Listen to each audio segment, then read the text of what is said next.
Welcome back to Paris, Lesbos. We're uprooting to an entirely different place this episode, one we haven't actually had anyone from till now, Mexico. You may have seen the movie about her a while back. Today we're doing Frida Kahlo, and I would like to preface this by saying this is not an episode to listen to when driving or otherwise operating machinery if you are prone to fainting from body horror. Also, content warning for suicide. So a really fun, cheerful episode this time. Though she was born in July 1907, Kahlo would always claim to have been born in 1910, so that she could be the same age as the modern Mexico that rose out of the 1910 revolution. And not just so she could, seem younger. Though, I forget if we've done any of the women yet who actually, as time went on, started to de-age themselves this way. But no, Kahlo's doing this for, ideological reasons. Very much so. Her father was a German immigrant with an unfortunate epileptic condition, and who was persuaded by his second wife, Frida's mother, to become a photographer. Frida would be their third daughter out of 4, though her father had 2 daughters from his first wife, the one that had died in childbirth, hence the second marriage. And then there's that revolution we mentioned earlier. Yeah, about that. Sounds like it was a big deal. Several armies formed into one under the famous Pancho Villa. May 1911 saw the fall of the then dictator of Mexico, and the revolution's leader was elected president in 1912. But then there were also 10 days of bombing between 2 groups in 1913, so it's rather messy. For our purposes, though, supposedly Kahlo witnessed some battles, as the family did live in Mexico City at the time. But as these accounts were written not long before she died, take them all with several grains of salt, because she was about 5 at the time of them happening too. Or 3. Or 2. I've lost track of the math. She was approximately 5 years old. According to some biographers. According to a 1907 birth date. Yeah, well.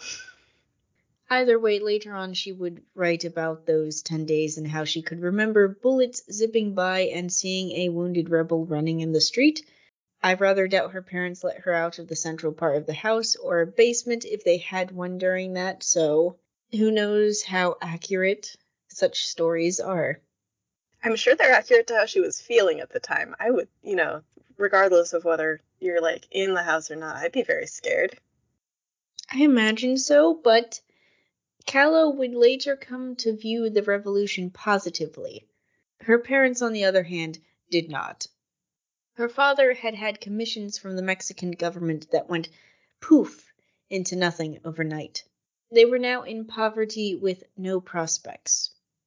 Not long after Kahlo started school, the 6-year-old was then stricken with polio. As if the poverty and violence weren't enough. She spent 9 months confined to her room with pain in her right leg. In fact, polio can leave one crippled for life, as the affected limbs will wither away both from the illness and the lack of any real movement to strengthen the muscles. Now, her father was typically a man of few words, but he became unusually involved and concerned after the onset of her illness, possibly feeling a kinship due to his own disability. So when the doctor finally recommended sports to try and counteract the withering of the right leg, Kahlo's father made sure she did all of the sports: soccer, boxing, wrestling, swimming, climbing trees, and riding bikes. Wow, she's doing everything, though. Is this something that girls do at the time? No, keep in mind this is roughly 1914. These are not sports women do. Just a few years prior, Paris was in an uproar over women biking in parks because of how it made their skirts bounce, and there would still be a minor scandal over women boxing in 1920s Berlin in the near future. And Mexico wasn't any different from these European countries? I very much doubt it. There's still a lot of the same social attitudes, and keep in mind, this is only a few decades after waves of German immigrants and other immigration that Kahlo's own father was a part of that came from Europe to Mexico. Gotcha. So you get a lot of that European culture going around here. Yes, though that's not to say it was all European culture that would influence her, as you can see from her art later on that we will discuss. There's a lot of Mexican native influence. Now, despite this regime of athletics, her leg remained thin, which, children being dicks, led to teasing and later bullying. They called her peg leg, which caused her to fake a healthy-looking leg by wearing 4 long socks at once on one leg. Another side effect was loneliness, both from being confined by illness for almost a year and then from the subsequent bullying. There was a positive from this. Kahlo became her father's favorite. He let her spend time in his studio, encouraged her adventurousness, introduced her to hobbies and academic subjects, and taught her photography. I'd be surprised if this didn't influence her towards painting after the accident she had as a teen. Wow, yeah. So it sounds like there's, although this is awful, at least she has some outlet for her creativity during this time. But in the meantime, 14-year-old Kahlo entered the best Mexican educational institute in 1922. After all, the cream of Mexican youth, the future national leaders, attended it. However, girls had only just been allowed attendance when she started. In fact, she was one of only 35 in a student body of 2,000. Dang, that is outnumbered. And now how's she getting into this educational institute? Weren't they like super poor? Yeah, but I imagine her father still had connections from the previous government. Some people probably survived the whole revolution upheaval. Gotcha. And yeah, so I guess he encouraged her to do sports. Was he also encouraging of her like academic pursuits despite her being a girl? Yes, and it's thought that this is partly allowed and wanted on his part because he had no son, and he filled the void of traditional hopes by intending his favorite daughter to become educated and gain a profession. This did not mean that Kahlo was the most easy to deal with student. She quickly scorned the unspoken rule for girls to spend any free time in one area of the school, meaning that girls were basically confined to just one area of the school while the boys roamed the rest of the grounds. Instead, she threw herself into the social whirl of clubs, a whirl almost entirely full of boys. But being a tomboy who found the other girls petty and boring, she didn't mind this. She would eventually have a very tight-knit group of friends that did end up having 2 girls in it, because apparently they were different from the others. Well, it sounds like the common thread is rebelling against the gender roles that have been put upon them. So, sounds like a good group. I mean, I'm not very surprised on Kahlo's part. There are photos of her in suits. Mm-hmm. But not from this time, right? No, from a bit later. All right, let me know when we get to the suit part. Now, if only the academic side was as much of a success as the social. Sadly, despite devouring books, Kahlo didn't care for putting in effort, which, to be honest, why bother when she got high marks with ease? I'm pretty sure a lot of people in school have felt the same. Still, she was known to skip class if she felt the lecturers put in too little effort, so she turned into a talented problem child from the school system perspective. I love this. I love the like confidence here. I feel like this really presages like the way that she acts through the rest of her life. It was during this time that Kahlo and her friends played pranks on the established painter Diego Rivera when he did a mural in the school's auditorium. This included stealing food from his lunch basket and generally being disruptive by trying to cause rifts in his relationships with his mistress and models by making it seem as if he was cheating. There are rumors that this is when Kahlo decided she'd marry him or at least have him as a boyfriend one day. But press X to doubt here because this is all said decades later, and we've already seen facts tweaked a bit in this narrative before. Yeah, I mean she's a fairly famous person, and A lot of what she does in her art is make stories about her own life, and I could see where this Too Many Outsiders, and maybe even her, presents a neat sort of foreshadowing, even if maybe at the time it wasn't there.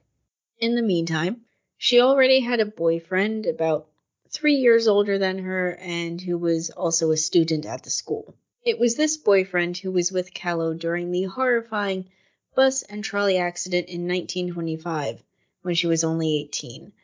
And it's his account the story of the accident mainly comes from.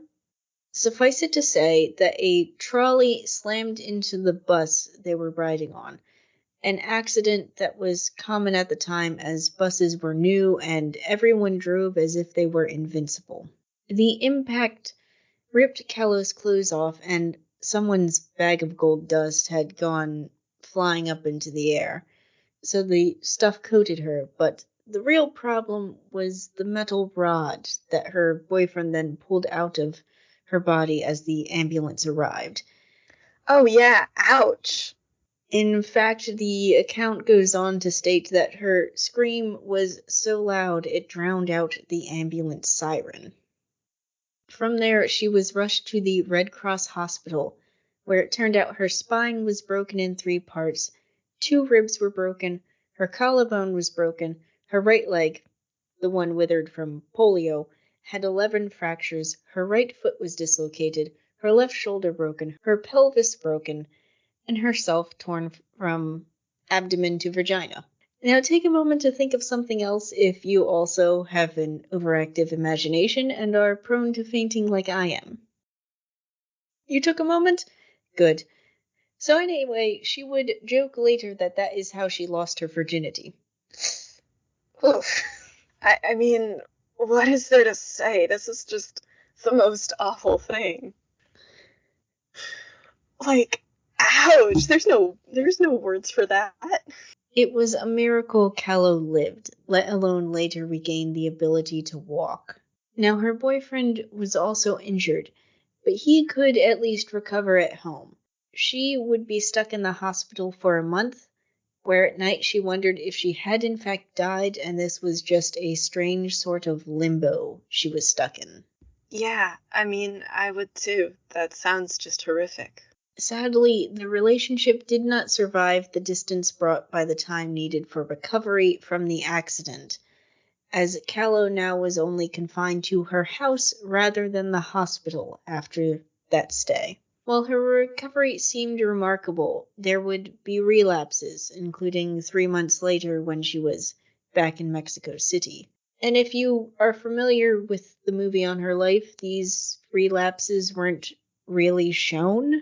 So the first one came a year after the accident, where it was discovered parts of her spine were out of place.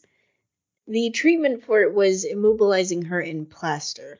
And if you're wondering why this is, it turns out the doctors at the hospital hadn't done x-rays and hadn't really paid attention to her spine. Which is a weird choice on their part. You'd think you'd check. You'd think, but considering the list of injuries, I can see how a nurse or someone would have missed things here and there, but they're trying to fix every other part of her. I guess they forgot to look at the spine. I don't know. I'm not a medical professional. All I know is this was only the beginning of her troubles. She would suffer from chronic pain and fatigue for the rest of her life and routinely underwent surgery to try and compensate for or fix the injured parts of her body. As one friend put it, Kahlo spent her life dying. The plaster treatment resulted in her having to learn to keep still. And this is where she turns to painting. Kahlo readily admitted that her first attempts were bad. She was not one to promote any sort of artistic myth of talent and so forth. No, it took time and a lot of practice to develop her abilities, but she had both of these resources in plenty since she was lying on a bed immobilized. I'm impressed that she was even able to move enough to do the painting. I mean, I feel like if you're moving like your arms, then that also affects your back and all of that. Again, neither of us are medical professionals. but from what little I know, I think if you do very little movement, it probably doesn't really move your back all that much, especially depending on what parts of her spine were out of place. That would make sense. I could see that. And also, I'm sure, like, from a harm reduction perspective, better that she's moving a little bit to be painting than, like, she's a pretty active person before then, so I imagine she wanted to do a lot more things. Oh yeah, I can just imagine the levels of frustration going from very athletic and social to confined in your bedroom.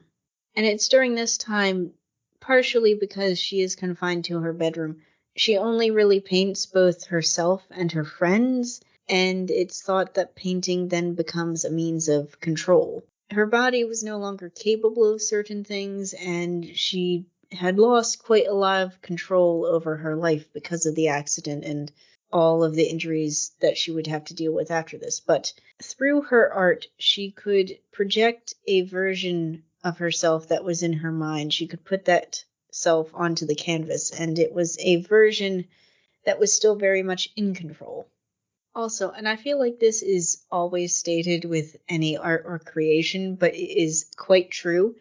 Making art is always a way to deal with emotions, trauma, confusion, and literally anything and everything. And there's probably something to do with endorphin boosts after finishing a project, but I am merely a writer, not a scientist. That makes sense, though.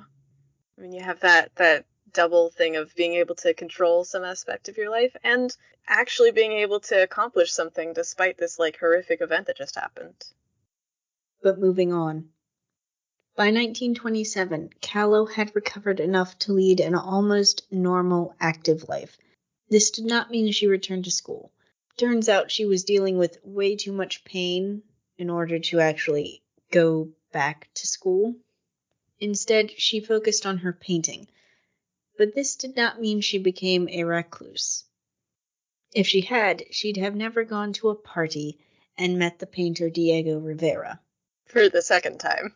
Properly met this time rather than just harassing him from the shadows with a group of other teenagers. Right. Met as an adult. Well, there's no harassing at this party. However, Rivera does shoot a phonograph during a dispute with someone during this event. Wonderful. Great impression to make on her. Not just an acclaimed artist, but also... From there, they basically started dating. But his wife, whom he had separated from but was still technically married to, was annoyed by this. Why? What right does she have? Relationships are complicated. Fair enough. This didn't stop Kahlo from joining Rivera while he worked and then getting engaged in 1928. Many urged her to marry him as he was rich and famous, which probably eased worries her father had as he struggled to pay Kahlo's medical bills, which he knew would only continue. Her mother had a fit, though, which is understandable as her 21-year-old daughter wanted to marry an ugly, fat, 42-year-old communist atheist, as she put it. For a highly religious woman, who knows which descriptor was worse? Yeah, so you've presented a lot of reasons why you've presented reasons why she should marry him and reasons why she shouldn't. Do we have any sense of her perspective on the matter? She wanted to marry him. Not just because he was rich and famous?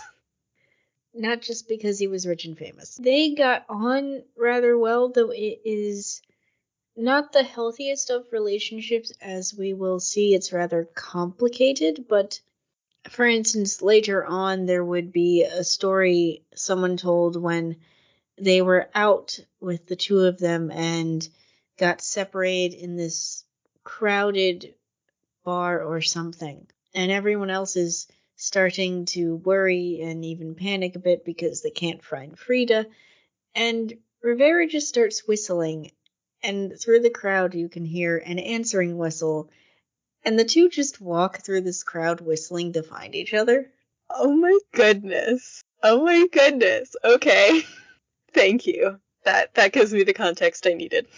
So they do marry in 1929. By now, Rivera is single again, so there's no bigamy. Excellent. Great precondition for a marriage.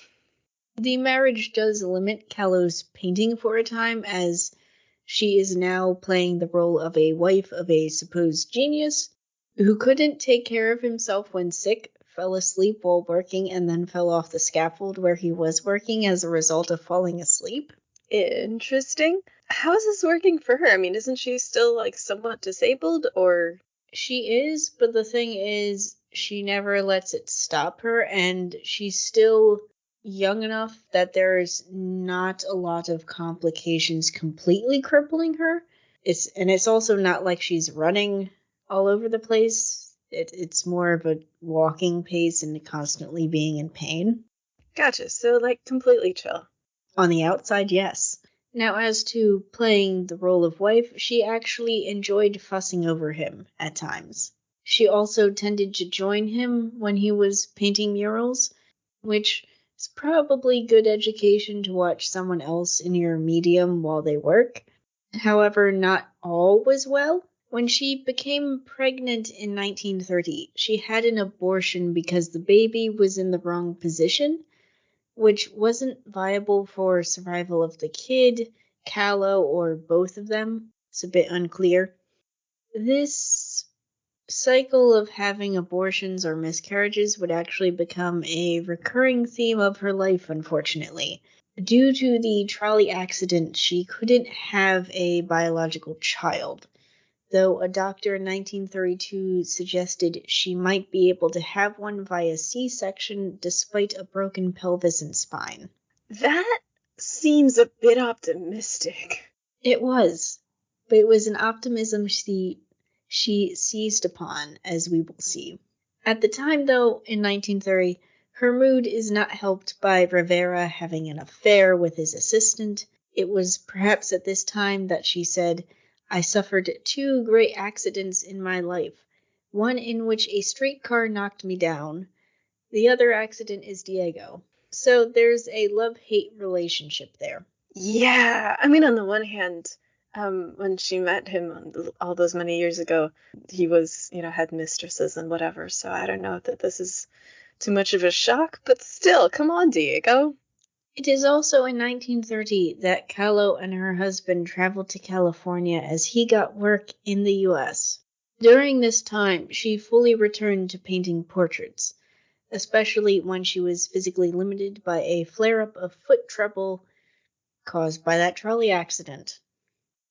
Now, do we know what style she's using for the portraits or what inspirations she's drawing from? The style is very much her own. Some have called her a surrealist. Others have said it's more realist. So more realism. There's debates in 2 camps on that, but there's over time a fair amount of influences about Mexico with the sort of clothing styles, the colors, other symbols. There's also just a lot of self-portraits. Yeah, so it sounds like she kind of has her own unique style. It is. It has been called unique, exceptional, and disturbing. Well, there you have it. Now, 1930, from California, they end up in New York because someone had a retrospective of Rivera's work at the Museum of Modern Art there. And then they end up in Detroit again because of his work. It is in Detroit that she is pregnant again. And here is where there's a great deal of back and forth on her part on whether to have another abortion. In the end, she decided to try the C-section route that was suggested to her by an American doctor, despite Rivera's worries for her health, and the fact he didn't want another kid. He'd already had 4 with different women. Oh yeah, that's a lot of children. Kahlo, though, very much wanted a child, and she was very optimistic when talking to this doctor about the chances. Her optimism was not successful. She had a miscarriage in July 1932 that resulted in a 13-day hospital stay.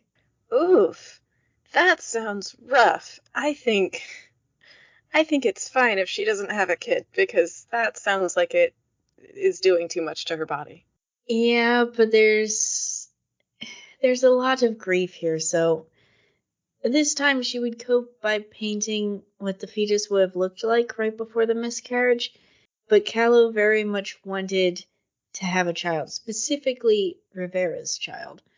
According to him, she would try another 3 times, and each time ended in either miscarriage or an abortion due to her health. So she never had a kid.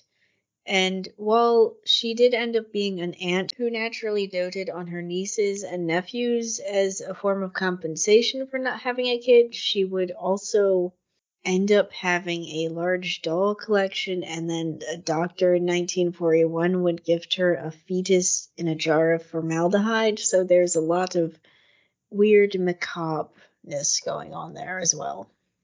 Yeah, now she didn't ever adopt? No, because as stated previously, Rivera did not want another child. He was not going to agree to adopt one for her, and she can't survive on her own financially, as we will see. But back to 1932. Kahlo became depressed after the miscarriage and the hospital stay. She picked at her food and wanted to die in her grief. She obviously didn't, as the episode doesn't end here. Instead, she got back into painting, and her husband went off and had another affair. Come on. An added strain was that she wanted to go back to Mexico, and he didn't. Instead, 1933 saw them back in New York. It was only in 1934 that they returned to Mexico. But all is not well with this move, as Rivera now has an affair with Kahlo's own sister, Christina. Really? Yeah, not much is known about this affair, when it ended, how long it lasted. It may have been in response to his sulking at being back in Mexico, which he blamed Kahlo for. Either way, this resulted in the two separating for a time. Yeah, no kidding. This is not to say that everything was going wrong for her. You see, it wasn't as if she hadn't had affairs of her own. Oh? In fact, Rivera had at times encouraged Kahlo's affairs with women. Really? Yeah, some gossiped it was because he couldn't keep up with a woman who said things like life was make love, take a bath, make love again. Ooh, scandalous. Yeah, and I don't quite know whether to admire this coming from a woman who would joke that her virginity was taken by a handrail. See, I was thinking that she's had so much suffering in her life that if she wants life to be about make love, take a bath, make love again, like, she's earned it. Like, good for her, you know? Or not even earned it. She's had enough suffering. Let her make love, take a bath, and make love again. Well, that is true. I was wondering about how that is affected by medical conditions. Mm-hmm. But anyway, there is confusion here when going through what I can tell you is far too many biographies to find any traces of this, as Pixie, you are very aware from me texting you internal screaming of ah. Because despite many saying she was bisexual and never hid her affairs, there's a lot that just doesn't really mention it or doesn't go into detail. There's like one paragraph in one several 100-page book, and this seems worse than the random list paragraph we had for Delenson's episode. But anyway, possibilities include actresses Maria Felix, who, by the way, once played La Bellotero in a film. And then there's the actress Dolores Del Rio, Paulette Goddard, whom Kahlo's husband also had an affair with, and then the Costa Rican singer Chavela Vargas. Who, by the way, side note, beautiful singer, definitely look her up. Despite said rumors, Kahlo preferred men to women. Hence, we come to the Trotsky affair. What? I'm sorry, what? Like Trotsky? Yeah, the whole communist Russian Trotsky. I mean, everyone knows about Frida Kahlo, right? But I did not know this. Well, Rivera is a communist. Also part of the reason how Frida herself would actually join the Communist Party in Mexico. And he very much admired Trotsky. The two would then meet when the Russian was in exile in Mexico in 1936, and naturally, Kahlo also met with him. The affair started with him slipping notes into book recommendations for her, and then led to secret meetings at her sister Christina's house. I'm assuming she's patched things up with Christina at this point, and that her affair with Kahlo's husband has ended by now. One would hope, but honestly, this whole thing sounds so complicated. The Trotsky affair, though, would only last a handful of months, and they would end up close friends instead. Honestly, that sounds ideal. It starts with him recommending you books, and you have a nice little affair, and then you're just friends. Like, great. By 1939, Kahlo's work had gained attention, and an exhibition was arranged in Paris. As mentioned last episode, she and Josephine Baker had an affair during this trip, but Kahlo was also worried about Rivera and longed for Mexico. It was not exactly a triumphant return, as she was soon divorced. What, now? Yes, she and Rivera got divorced. You seem confused. I feel like they've had their marital struggles beforehand. Why is this the turning point for them? It seems to have just kept building up, and things came to a head and they got divorced. And while a few affairs followed, she remarried Rivera the next year. All right, then.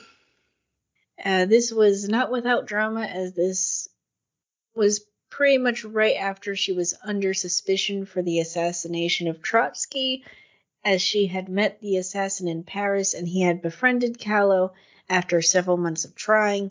I'm so sorry, what? Yeah, she befriended Trotsky's assassin in Paris, and she didn't know that, and he followed her back to Mexico, where he assassinated Trotsky because they knew each other, and she introduced them. What? So wait, he wasn't like a paid assassin, he was just like some guy who decided to assassinate Trotsky, or? I don't know anything about Trotsky. It sounds like it was a setup, and he was trying to get to Trotsky, and so he had to go through friends of his, and Kahlo was just the unfortunate one who got duped. Oh no. But because of that, the police ended up ransacking her house. Fun times. As to the remarriage, it came about because everything was complicated between feelings and medical bills, and Kahlo can't actually manage to live on her own because of said bills, and selling art didn't make much money. I mean, fair enough. So now she remarried Diego, and the 1940s saw an uptick in the momentum of her career. There was a prize, a fellowship, invitations to write articles, participation in cultural conventions, and people asking her to teach them. Wow, okay, so she has made it. Despite the fact that Mexico joined the Allied side of World War II in 1942,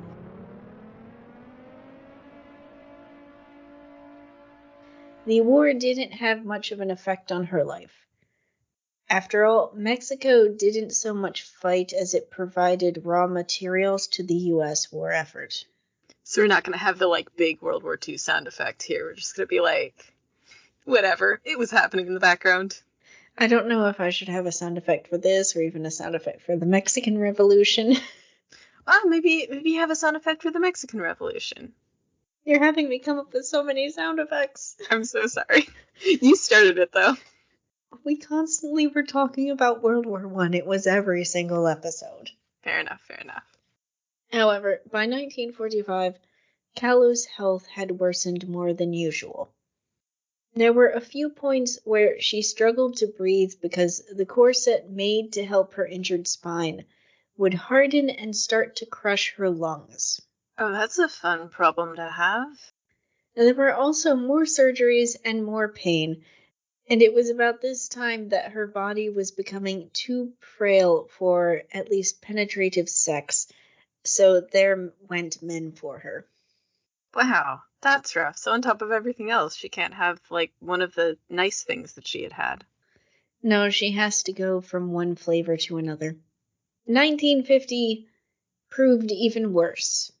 Kahlo woke to find 4 black toes on her troubled right foot, because it turns out she had caught gangrene. This led to a year-long hospital stay. While she was eventually well enough to be discharged, her health continued to suffer. Despite this, she continued to paint, and in 1953, there was the first major exhibition of her work in her native Mexico, and it was a solo exhibition. It wasn't as Diego Rivera's wife.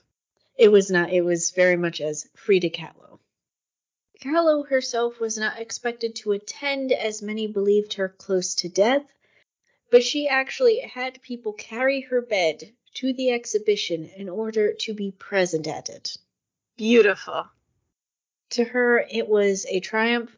From her place lying down in bed, she held court like the pictures of lavishly gowned saints that adorn the walls of Mexican churches. People drank in her honor. Someone read a poem composed for her. That being said, the night was described as one that was as macabre as it was joyous, because all of the crippled and ill people also came to see her success. I suspect because, despite herself being crippled quite severely by this point, this is very much a success for her. She did all of the work leading up to this after the accident, despite everything that happened. Mm-hmm. Now, I'm just going to say, people saying that it was cob because there are ill people there, like, them's fighting words. Overall, though, the night was a resounding success. Sadly, Kahlo didn't live long after it. In August 1953, doctors decided to amputate her right leg, as the cocktail of drugs she was on was doing nothing for it, and she'd already lost a few toes during this battle. Naturally, she screamed no at the suggestion. Her friends and Rivera had to coax her into going along with the operation by saying she could get a peg leg and would then be able to walk again, because at this point the leg didn't do anything but exist and cause her pain. Oof, yeah, I could see where that would be a good choice to amputate, but also, I mean, imagine losing your leg. Yeah, it's a huge emotional, psychological impact, more even than it is physical. And this led to many sketches of amputated limbs in her diary as a way to cope. Despite that, after the amputation, she still became deeply depressed. Several friends and Rivera said she lost the will to live after that, which is rather true, seeing as she tried to commit suicide in a hospital bathroom, though she regretted the attempt not long after. Months later, Kahlo learned how to walk with a prosthetic, which she hid under decorated cloth, as she hated looking at the thing. This whole situation just sounds miserable. It is, because despite all of that, the operation did not prevent the weight loss and loss of circulation in her body. She was still slowly dying. She spiraled down into a loss of physical and mental control due to the deterioration of her body and the cocktail of drugs given for her problems, which all led to accidents, which then led to hospital stays, in a vicious cycle like a snake eating its tail. Now, Kahlo wasn't oblivious. She knew she was dying. She planned her cremation as she didn't want to be put into the ground, lying down, the same position she'd spent too long in during hospital stays and illnesses. She went about organizing her life, celebrated her birthday the day before it was to occur, and then she committed suicide on July 13th, 1954, at age 47. It was reported as a pulmonary embolism, but suicide is a likely end considering the pain she was in and the fact she knew she was dying. There's also the testimony of the nurse who attended her and who did believe Kahlo had committed suicide due to evidence of self-tampering with her treatment. Her body was then laid in state before the funeral the next day, and while the funeral was small with only friends and family, hundreds stood outside as it went on. After the ceremony, her body was cremated as per her wishes.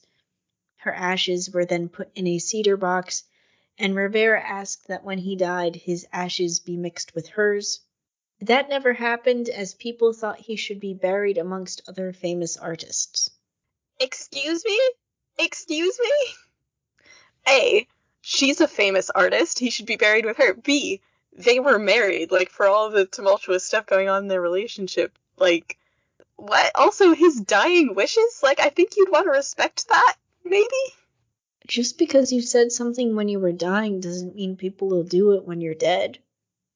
I guess not. And you know, this has happened before on this podcast, so I guess the lesson we have to take away from this is that make sure you have a trusted friend or 5 to make sure that when you're dying, you actually, you know, get put where you want to be. Who else in this podcast didn't have their final wishes?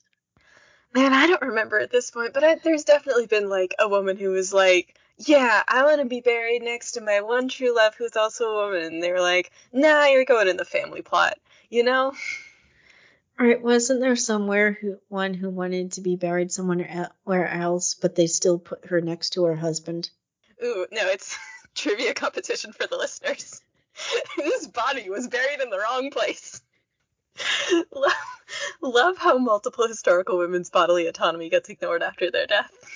Anyway, it didn't take long for a Frida Kahlo museum to open in 1958. Oddly, her ashes were put in a sack and placed on her old bed in the museum. This makes me so mad. She specifically wanted to be cremated so she wouldn't be lying in a bed, and here she is. They've put her in a bed again. In her old bed. Yeah. Oh my god. It's like, have these people no sense of, like, poetry and respect? The ashes are not there anymore or in a sack. They are somewhere else, so there is that. And like many, her work gained more attention after her death. Some paintings now sell for several $1,000,000. I should note, if you're listing things that have her, there's also in Kentucky a Frida Kahlo themed mezcal and tequila bar that I went to one time, and of course the infinite pieces of jewelry and, you know, backpacks and shirts and whatever with her face. Yeah, her face is just proliferated. I'm not sure if that is as a result of the film or a combination, but you can now find her visage everywhere. Thank you for listening. Follow us wherever you listen or on Twitter. And remember, if terrible things happen to you, make macabre art.